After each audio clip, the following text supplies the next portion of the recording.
વિદ્યાર્થી મિત્રો, આજે આપણે પ્રકરણ 7 ન્યામ ભૂમિતિની અંદર થિયરીમાં થોડા આગળ વધીએ. અગાઉનો ભાગ 1 તો એ થિયરીનો જ હતો.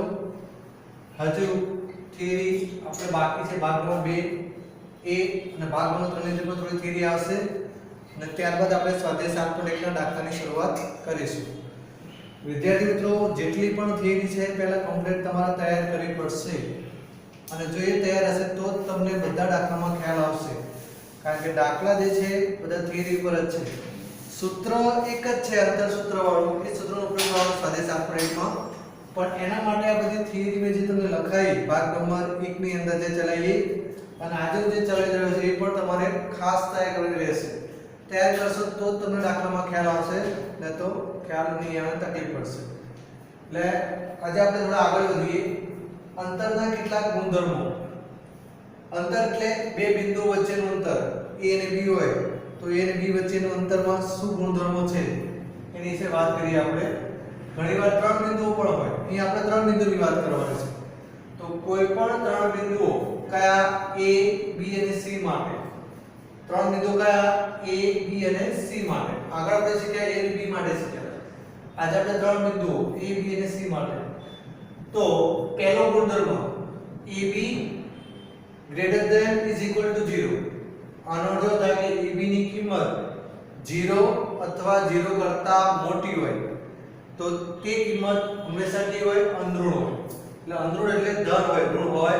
એટલે પહેલું તો મગજમાં ફિટ કરી દેવાનું કે અંતરસૂત્રના દાખલામાં જે પણ કિંમત તમને મળે, AB મળે, BC મળે કે AC મળે કે PQ મળે, QR એની ગમે તે, એ હંમેશા અંધૃણ હોય. એટલે કે શું હોય? ધન હોય. ઋણ જવાબ તમારો ક્યારે આવે નહીં, ને આવે તો એ તમારો જવાબ ખોટો.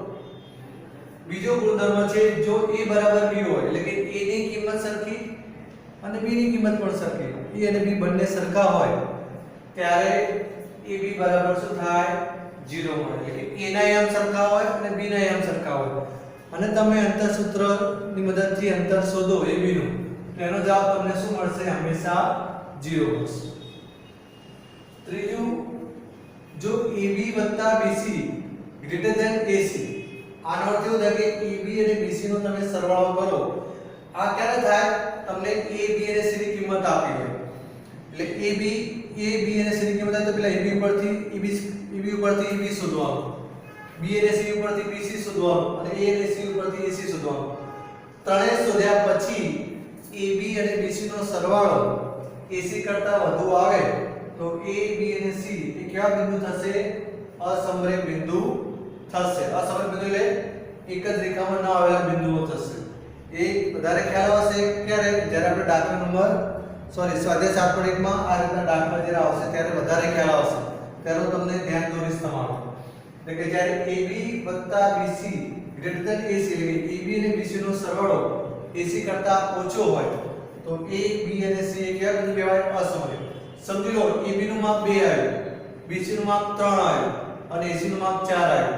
તો AB BC એટલે 2 + 3 5 થાય અને આનું થયું 4. તો આ વખતે જ્યારે આ કન્ડિશન હોય ત્યારે A B અને C કેવા બિંદુ કહેવાય? અસમરેખ બિંદુ કહેવાય છે. પછી સમરેખ બિંદુ ક્યારે હોય એની ખાસ શરત. તો જો A B અને C સમરેખ બિંદુ હોય અને બિંદુ B એ કોની વચ્ચે હોય? A અને બિંદુ C ની વચ્ચે હોય તો AB BC બરાબર AC. આ જે ગ્રેટર ધેન આપેલ છે એની જગ્યાએ શું આવશે? બરાબરની નિશાની આવશે. એટલે કે AB અને BC જે બે બાજુ છે એનો સરવાળો કેટલો થાય? AC જેટલો થવો જોઈએ. તો જ AB અને C કેવા બિંદુ કહેવાય? સમરેખ બિંદુ છે. દાખલામાં રકમ કેવી દેશે? A ના યામ, B ના યામ અને C ના યામ આપ્યા હશે અને પછી કીધું કે સાબિત કરો કે A B અને C સમરેખ બિંદુઓ છે. તો આપણે AB BC અને AC શોધવાનું. પછી આ શરત જોવાની, AB અને BC નો સરવાળો કરવાનો. એ કોના જેટલો આવવો જોઈએ? AC જેટલો આવવો જોઈએ. અને જો આવે તો ત્રણેય બિંદુ કેવા કહેવાય? સમરેખ બિંદુ કહેવાય. એટલે જનરલી સામાન્ય આકૃતિ દોરી છે, રેખાખંડ છે. જો A B અને C. હવે બિંદુ B કોની વચ્ચે છે? A અને C ની વચ્ચે. હવે આટલું માપ કોણ કહેવાય? AB કહેવાય. આટલું માપ કોણ કહેવાય? BC કહેવાય. અને આ AB અને BC બંનેનો સરવાળો કરે તમને આખું રેખાખંડ કયો મળે? AC મળે. આ રીતની કન્ડિશન જ્યારે હોય ત્યારે A B અને C શું કહેવાય? સમરેખ બિંદુઓ કહેવાય. આ સમરેખ બિંદુની વાત થઈ. હવે ત્રિકોણની વાત કરીએ. ત્રિકોણની વાત આપણે કરીએ તો ત્રિકોણ વિશે આપણે આગળના ધોરણમાં શીખી ગયા છીએ કે બાજુની દ્રષ્ટિએ ત્રણ પ્રકાર પડે: સમબાજુ, સમદ્વિ બાજુ અને વિષમ બાજુ. હવે અહીંયા તમે જોશો કે ભુજ લખ્યું હશે, ઘણી વખત બાજુ લખ્યું. બાજુ અને ભુજ એક જ. સમબાજુ કહો તોય ચાલે અને સમભુજ કહો તો પણ ચાલે. એટલે જ્યારે ભુજ શબ્દ લખ્યો હોય તો આપણે બાજુ સમજવાની, અને બાજુ લખ્યું તો ભુજ સમજવાનું. બંને એક જ વસ્તુ છે, એમાં કોઈ તફાવત છે નહીં. હવે તમને ખબર છે કે ત્રિકોણ ABC માં ત્રણ બાજુ હોય: AB, BC અને AC અથવા CA. જ્યારે ત્રણેય બાજુઓના માપ સમાન હોય તો એ ત્રિકોણ કેવો બની જાય? સમબાજુ ત્રિકોણ બને. બધામાં અંતર સૂત્રનો જ ઉપયોગ કરવાનો છે અને પછી જ આ તમારે બધું ડિસાઈડ કરવાનું છે. જ્યારે દાખલા ગણશું ત્યારે વધારે ખ્યાલ આવશે. જ્યારે ત્રણેય બાજુના માપ સરખા હોય ત્યારે ત્રિકોણ ABC કેવો ત્રિકોણ કહેવાય? સમબાજુ ત્રિકોણ અથવા સમભુજ ત્રિકોણ કહેવાય. પછી AB બરાબર BC does not equal to CA, એટલે કે બે બાજુ સરખી હોય. એવું ને કે AB બરાબર BC જોઈએ. ઘણીવાર BC બરાબર C હોઈ શકે અથવા AB બરાબર CA હોઈ શકે. કોઈ પણ બે બાજુ સરખી હોય. અહીંયા જનરલી આપણે બે બાજુ કઈ સમાન બતાવીએ છીએ? AB અને BC. AB બરાબર BC અને CA સરખું ના હોય, કોઈ પણ બે બાજુના માપ સરખા હોય તો તે ત્રિકોણ કેવો કહેવાય? સમદ્વિભુજ અથવા સમદ્વિ બાજુ ત્રિકોણ કહેવાય છે. એટલે આ ખાસ તમારે ધ્યાન આપવું પડશે. જ્યારે ત્રણેય બાજુ અલગ હોય, AB does not equal to BC, BC does not equal to CA, એટલે ત્રણેય બાજુમાંથી કોઈ પણ બાજુ સરખી ના હોય, ત્રણેય બાજુના માપ અલગ અલગ હોય તો એ ત્રિકોણ કેવો બનશે? વિષમભુજ ત્રિકોણ અથવા વિષમ બાજુ ત્રિકોણ. એટલે આના પરથી આપણે એવું કહી શકીએ કે બાજુના માપની દ્રષ્ટિએ ત્રિકોણના ત્રણ પ્રકાર પડે છે: સમબાજુ ત્રિકોણ, સમદ્વિ બાજુ ત્રિકોણ અને વિષમ બાજુ ત્રિકોણ. જેને તમે સમભુજ ત્રિકોણ, સમદ્વિભુજ અથવા વિષમભુજ ત્રિકોણ પણ કહી શકો છો. આ વાત થઈ આપણે કોની? ત્રિકોણની અને બાજુની. હવે આ જે છે ને ખાસ આ બે મહત્વની વસ્તુ છે. હવે કાટકોણ ત્રિકોણ વિશે તમે શીખ્યા છો. આ રીતે કાટકોણ ત્રિકોણ હોય, જુઓ અહીંયા કાટકોણ હોય. હવે અહીંયા એવું લખ્યું છે AB² + BC² = AC². તો આ શું કહેવાય? કર્ણ કહેવાય. તો આ A અને C અહીંયા આવે.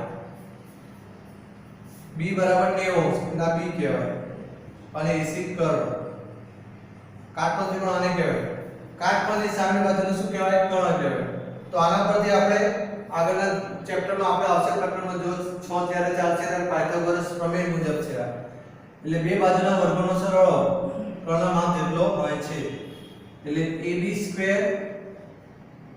કર્ણ સિવાયની માપ બાજુ કઈ તો AB અને BC. AB² + BC² = AC². એટલે આ બે બાજુના માપના વર્ગનો સરવાળો કર્ણના માપ જેટલો હોય છે. એટલે લખ્યું જો AB² + BC² = AC². બરાબર? AB² + BC² = AC². તો ત્રિકોણ ABC શું કહેવાય? કાટકોણ ત્રિકોણ કહેવાય. એમાં શરત કઈ?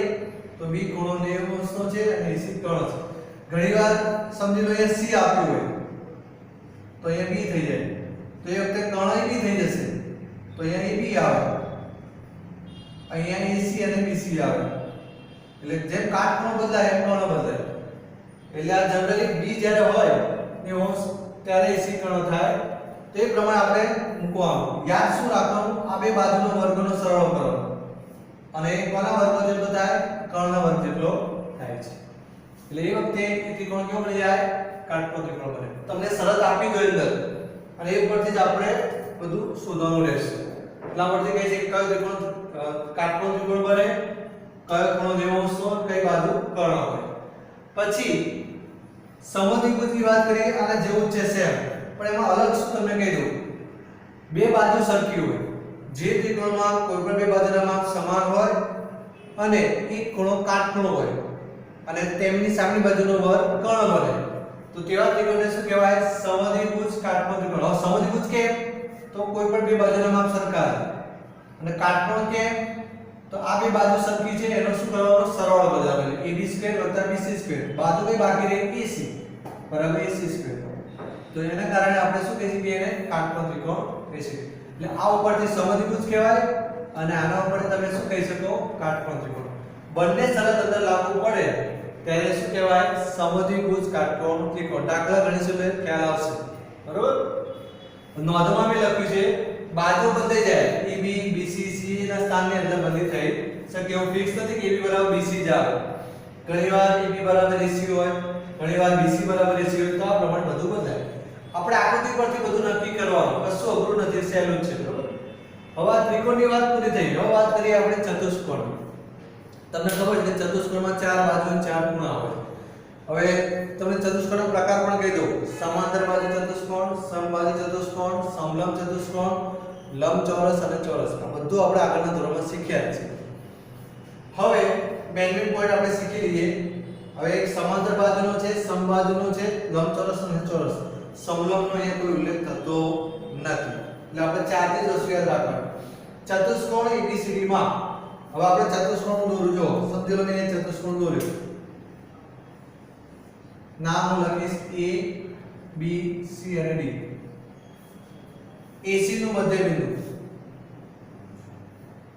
અને આ BD નું મધ્ય બિંદુ. AC અને BD એ વિકર્ણ કહેવાય. એટલે બંનેના મધ્ય બિંદુ સરખા હોય અથવા AB બરાબર CD એક સામસામેની બાજુ થઈ અને BC બરાબર AD આ પણ સામસામેની બાજુ સરખી થઈ. તો આપણને ખ્યાલ છે કે જે ચતુષ્કોણમાં સામસામેની બાજુ સરખી હોય તેવા ચતુષ્કોણને શું કહેવાય? સમાંતર ચતુષ્કોણ. આપણે આઠમા ધોરણમાં બધું આવે જ છે, શીખી ગયા છે. બરાબર. એટલે આ પ્રમાણની શરત હોય ત્યારે બંનેના મધ્યબિંદુ સરખા આવે. મધ્યબિંદુ શોધવાનું સૂત્ર આવશે આગળ, એ વખતે આપણે સમજીશું. એટલે બંનેના મધ્યબિંદુ સરખા હોય. AC નું મધ્યબિંદુ એટલે A અને C ના યામ ઉપરથી A નું મધ્યબિંદુ શોધવાનું, B અને D ના યામ ઉપરથી BD નું મધ્યબિંદુ. બંનેના જવાબ કેવા આવવા જોઈએ? સરખા આવવા જોઈએ. બીજી વાત, AB અને CD નું માપ સરખું હોવું જોઈએ, BC અને BD નું માપ સરખું હોવું જોઈએ. તો આ ત્રણ શરત લાગુ પડતી હોય, AC બરાબર BD થતું હોય, AB બરાબર CD થતું હોય, BC બરાબર AD થતું હોય, તો આ કન્ડિશનમાં ચતુષ્કોણ ABCD કયો કહેવાય? સમાંતર બાજુ ચતુષ્કોણ કહેવાય. એટલા માટે જ કહું છું આ થિયરી કમ્પ્લીટ તમે તૈયાર કરશો તો જ તમને દાખલામાં ખ્યાલ આવશે. કોઈ તકલીફ નહીં પડે, ફટાફટ તમે એનો જવાબ આપી શકશો. હવે આગળ અહીંયા માત્ર બે જ બાજુ હતી, સામસામેની બાજુ. હવે જો ચારે ચાર ચતુષ્કોણની ચારે ચાર બાજુ AB BC CD અને DA ચારે બાજુ માપ કેવા છે? સરખા વચ્ચે બરાબર કરે છે. એટલે ચારે બાજુના માપ સરખા હોય ત્યારે એ ચતુષ્કોણ કયો બની જાય? સમબાજુ ચતુષ્કોણ. પછી AB બરાબર CD હોય અને BC બરાબર AD હોય અને AC બરાબર BD હોય તો એ ચતુષ્કોણ કયો બની જાય? લંબચોરસ. લંબચોરસને સમાંતર બાજુમાં ફરક શું એટલે તમને કહી દઉં. જો બાજુ તો સરખી જ છે. જો AB બરાબર CD, AB બરાબર CD થયું. પછી BC બરાબર AD તો એ પણ છે. અહીંયા AC બરાબર BD કીધું છે, એટલે કે AC વિકર્ણ અને BD વિકર્ણ બંનેના માપ સરખા હોવા જોઈએ. પણ અહીંયા શું છે? એના મધ્ય બિંદુ કીધા. જો ને સમાંતર બાજુ ચતુષ્કોણ અને લંબચોરસમાં આટલો ફરક છે. આ બંનેમાં વિકર્ણ સરખા હોય, આ બંનેમાં બંનેના મધ્ય બિંદુ સરખા હોય ત્યારે શું બની જાય? સમાંતર બાજુ બને. અને ખાલી વિકર્ણ સરખા હોય ત્યારે લંબચોરસ બને. અને છેલ્લે ચોરસની વાત કરીએ. ચોરસમાં ચારે બાજુ સરખી હોય. હવે ચોરસ ને સમબાજુમાં શું ફરક?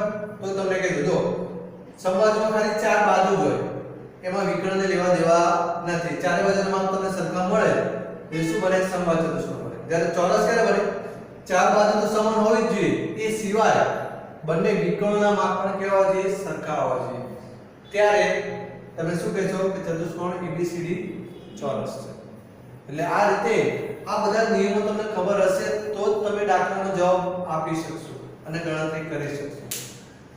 પછી આ વ્યાખ્યાઓ છે તમારે યાદ રાખવાની છે, જે તમને હેતુલક્ષીમાં કામમાં આવશે.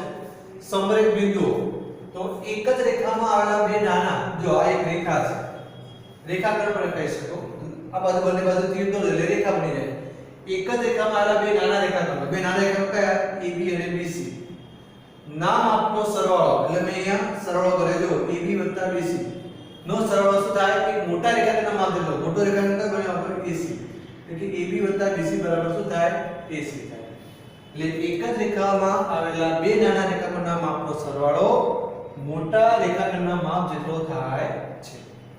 કાટકોણ ત્રિકોણ બે નાની બાજુના માપના, બે નાની બાજુ એટલે કર્ણનું માપ હંમેશા મોટું હોય. કાટકોણ ત્રિકોણ તમે દોરો એટલે કાટકોણની સામેની બાજુ આને કર્ણ કહેવાય. તો આ બંને બાજુ નાની કહેવાય. આ બંને બાજુના માપના વર્ગોનો સરવાળો એક મોટી બાજુના માપના વર્ગો જેટલો હોય છે.